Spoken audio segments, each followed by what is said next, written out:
ये घर यशोदा मैया के नाम पे यशोदा भवन है, यशोदा नंदन है। ये जो सर से पकड़ी भाने हमारे नंद बाबा हैं, जिनके नाम पे गांव बसा है नंद गांव। और बड़ी ओढ़ना ओढ़ी यशोदा मैया, बीच में बंसी बजाते हुए दोनों भैयाएं दाऊ और कन्हैया। मैया बाजू लाला हैं, नंद बाबा के बाजू दाऊ भैया हैं। यहाँ दाऊ गोरे थे और कन्हैया काले थे, लेकिन यहाँ आपको ये अद्भुत दर्शन है, एक ही स्वरूप के मिलेंगे।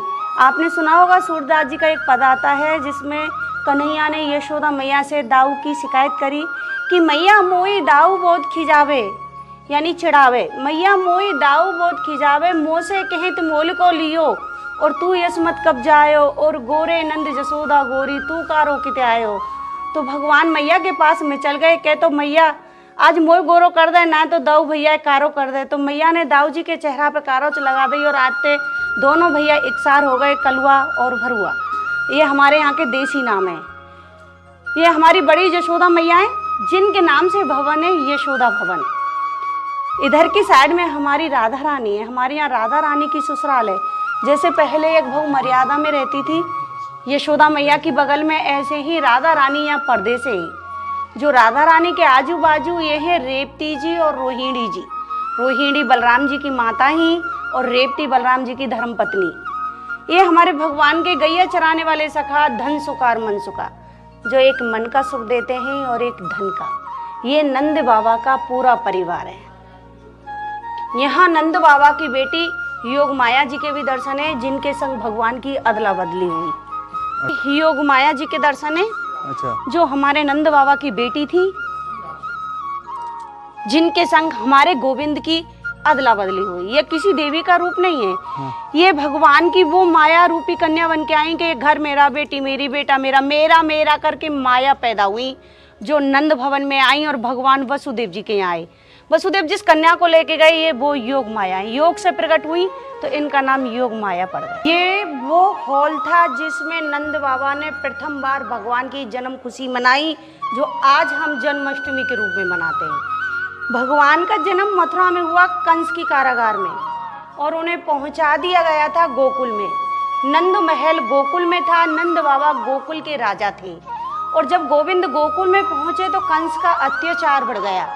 ये जो अखासुर बखासुर कागा पूतना, ये सब गोकुल में पहुंचे। ये जो आप खड़े हो, ये भोलेनाथ का पर्वत है नंदीश्वर। हमारे ब्रज में तीनों देव पर्वत के रूप में वास करते हैं, ब्रह्मा विष्णु महेश। ये भोलेनाथ का है, जिस पर बरसाना जो ब्रह्मा जी का है, और गोवर्धन गिरिराज जी को सब जानते हैं। इस पे ये नंदीश्वर पर्वत पे नंद बाबा के कुलगुरु रहते थे सांडिल्य ऋषि। उन्होंने यहाँ हजारों वर्ष तपस्या की और वरदान दिया कि सीमा के अंदर कंस या कोई भी भेजा हुआ राक्षस आया तो सीमा में प्रवेश करते ही पाषाण पत्थर बन जाएगा। जब ये बात नंद बाबा को पता चली तो नंद बाबा ने गोकुल को छोड़ दिया, नंदगांव अपने नाम से बसाया। यहाँ जब भगवान आए तो 2 साल 3 दिन के थे। 2 साल 3 दिन तक भगवान गोकुल में रहे और 9 साल 49 दिन यहाँ रहे, जहाँ आप खड़े हो। अच्छा। इसी हॉल में नंद बाबा ने भगवान की जन्म खुशी मनाई, क्योंकि यहाँ कंस का डर खत्म हो गया। यहाँ आज भी हाउ बिलाऊ नाम के 2 राक्षस आए, जो आज भी सीमा से बाहर पाषाण पत्थर के। नंद बाबा को तसल्ली हुई कि मेरे यहाँ बेटा दोनों सुरक्षित हैं, तो नंद बाबा ने भगवान की जन्म खुशी मनाई, जो आज हम जन्माष्टमी के रूप में मनाते हैं। कि नंद के आनंद भयो जय कन्हैया लाल की, हाथी दिए घोड़ा दिए और दीनी पाल की। तो उस समय हमारे नंद बाबा के पास में रुपया पैसा धन नहीं था। सबसे अनमोल धन था 9 लाख गाय, जो गोकुल से नंद बाबा के साथ में यहाँ आई, जिनमें से 2 लाख गाय यहाँ के साधु ब्राह्मणों को नंद बाबा ने गोविंद की नौछावर करके दान में दी। तो शास्त्र के अनुसार इस जगह का नाम है गोलोक धाम, जिसमें गोविंद रहते हैं। ये सामने हमारे भगवान का भवन था पहले, जो आज अब तो फिलहाल में हम लोग रहते हैं, यहाँ सेवा करते हैं। ये वो स्थान था जहाँ भगवान ने पहली बार माखन की चोरी करी। अच्छा। ये भगवान का भवन था। भगवान को ये कमरा सबसे प्रिय था। मैया पूछती थी लाला यहाँ ही क्यों रहे, यहाँ क्यों सोवे, कि मैया मोई कमरा बहुत अच्छा लगे, क्योंकि इस जगह मैया के माखन की मटकियाँ रखी जाती थी। आज भी यहाँ छींके का निशान है। मैया के तुलसी का बिड़ला था, इस पर हमने ट्रीटमेंट करवा दी, लेकिन बहुत पुराना बिड़ला है। और इसकी एक खासियत है, इसमें से कभी तुलसाजी नहीं जाती। अगर एक सूखती है तो दूसरी अपने आप में करती है। भैया ये बीच वाली गाय, ये हमारे भगवान की वंशज गाय श्यामा जी। ये गाय भगवान की वंशज गाय, उसी गाय की नस्ल चली आ रही है जैसे हम लोगों की जनरेशन चली आ रही है। ये गाय आज भी सत्संग करती है, बिना राधे राधे के अपने आप से टच नहीं होने देती। ये हमारी यशोदा मैया की रसोई है। अब तो फिलहाल में यहाँ काम चला हुआ है तो उसकी वजह से डैश महस हो रही है।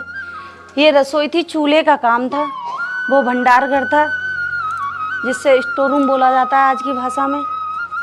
कोई तभी की है, चूल्हे का काम था पहले, जो खुली रसोई थी। धुआं निकलता था, ये धुआं की कारोच है। बहुत से लोगों ने प्रिंट बताया तो पानी डाल के देखा तो जहाँ पानी पड़ा वहाँ से बह के चला गया, और नहीं है जो ही लगा है। अगर ये किसी के हाथ पे छूट के आ जाए तो पूरी बॉडी में कहीं भी दर्द होता है तुरंत बंद हो जाता है। ये कहते हैं पावन धुनी। गेट बंद है। ये भैया काल कोटरी थी जो गोपियों की शिकायत आया करती थी, तो यशोदा मैया ने भगवान को सजा देनी थी 5 घंटे की। जब भगवान ने वृंदावन में गोपियों के चीर चुराए और गोपी ने कही कि अपनो दान ले नंदरानी, हम तो अलग वसिंगे जाए। मैया माखन चुरावे और जब तक ठीक ही, लेकिन आज हमारे कपड़ा चुरावे कह तो आज लाला समझा ले, नहीं गाँव छोड़ भग जाएंगी। तब भगवान को कान पकड़ के मैया ने बंद कर दिया, बोला तेरी शरारतें मैं बहुत तंग आ गई, अब तू इसी में पड़ा रहे, आपका खाना पीना बंद। बलराम जी के हाथ जोड़ने पे भी मैया ने भगवान को नहीं निकाला। तब बलराम जी मोखियों में श्याप बन के घुसे और मैया ने घबरा के गेट खोलो कि मेरे छोरा को श्याप ना खा जाए। तब इस कोठरी का एक अलग ही महत्व पड़ गया। ये आज भी ना गर्मियों में गर्मी लगती है ना सर्दियों में सर्दी लगती है। कितने दिन बंद किया था? 5 घंटे की सजा देनी थी। 5 घंटे की सजा। जब भगवान की उम्र 5 साल की थी।